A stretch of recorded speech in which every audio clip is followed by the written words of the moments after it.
Ćao. I svi ovi novi trendovi, koliko god da su tekstovi trash, mislim da je ovo jedna prolazna faza i natjerala da konačno uđem u studio i snimim nešto kao Nino Čižić.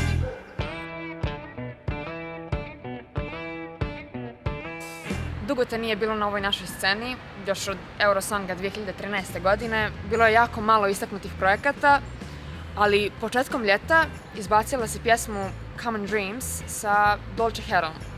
Kako je došlo do te saradnje i kako je bilo iskustvo raditi sa njom? Prvo moram da se složim da je baš došlo do velike pauze kad su u pitanju moji lično singlovi, ali nekako u međuvremenu uvijek su uskakali neki dueti i saradnje, tako da sam se na taj način onako održavala u životu. Ali eto, zaključno sa saradnjom sa Dolce Herom na pjesmi Common Dreams, nekako sve me to inspirisalo da se opet i vratim u studio, a do saradnje je naravno, kao što obično tako biva, došlo sasvim spontano. Njoj ideja prvenstveno bila da se nas dvije prijavimo na konkurs za pjesmu Eurovizije. Naravno, odustali smo prethodne godine od učešća, ali naravno ne i nas dvije da tu pjesmu izbacimo kao singl, tako da eto, saradnja s njom me inspirisala zapravo i natjerala da konačno uđem u studio i snimim nešto kao Nino Čižić.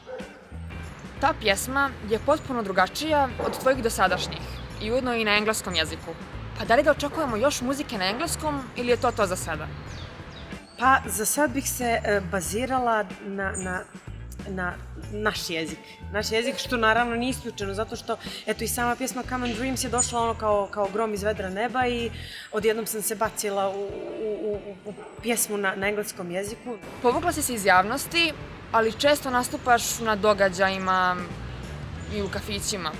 Pa da li planiraš u nastavku karijere da se okrećeš studijskom snimanju muzike ili ostaješ na tome? Pa sigurno će biti neka kombinacija to dvoje, zato što generalno mi smo takvo podneblje da samo baš rijetki, da ne kažem velike, najveće zvijezde imaju taj luksus da su samo na relaciji studio, velike hale i koncerti. Nije da se baš namjerno povukla iz javnog života, nego prosto nema više festivala, nema više tih nekih dodjela nagrada. Sve se svelo na, mislim što nije naravno mala stvar, ali sve se otprilike svelo na neke modne revije, na promocije nekih kozmetičkih proizvoda, tako da na scenu su stupile influencerke i to je okej. Kao neko ko si isprobao mnogo žanrova, šta misliš o rock muzici trenutno i da li ta rock muzika zanire pojavom ovih novih pravaca? Ne bih se smjela usuditi sad da 100% tvrdim da li je krenula rock muzika da iščezava ili ne, zato što nisam prosto intenzivni slušalac rock muzike. Nekako gajim nadu da ipak postoji, sad ne znam koji broj, koji procenat, ali da nisu baš svi podlegli ovim novim trendovima i da rock muzika 100% nije iščezla i niti će iščeznuti. Kakve projekte možemo očekivati u narednom periodu i da li možda već nešto planiraš? Planiram konačno taj famozni novi singl iza kog ću stati ja, a da nije neka kolaboracija.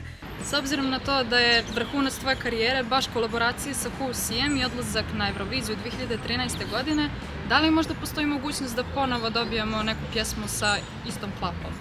Pa iskreno, ja bih voljela s tim što, opet kažem, sve te neke saradnje i sa Dolce Herom i sa QCM desile su nekako nijotkuda. Tako da bih voljela da to bude i ovaj put. Kada pričamo o saradnjama, da li možda postoji neka određena želja za saradnjom sa nekim određenim pjevačem ili se sve to dešava nekako spontano? Pa evo, počev iskreno i od Husi Klape koja je bila izuzetna saradnja. Pa s druge strane, kad bismo se malo bacili u ovu pop komercijalu, voljela bih možda sa Toni Cetinskim. Eto, voljela bih s njim da imam neki duet. I za kraj, ovaj intervju bih završila sa pitanjem da li možda imaš neku poruku za gledaoce, odnosno slušaoce i prije svega izvođače današnje muzike. izvođačima da ne odustaju od svojih snova, koliko god da ovo zvuči kao kliše, i da ne odustaju od sebe. Slušalcima, nemojte da makar previše podližete novim trendovima, naročito kad su tekstovi u pitanju, mada sam ja optimista da i svi ovi novi trendovi, koliko god da su tekstovi trash, mislim da je ovo jedna prolazna faza. Optimista sam, a budite i vi. To je generalno poruka i za slušaoce i za stvaraoce.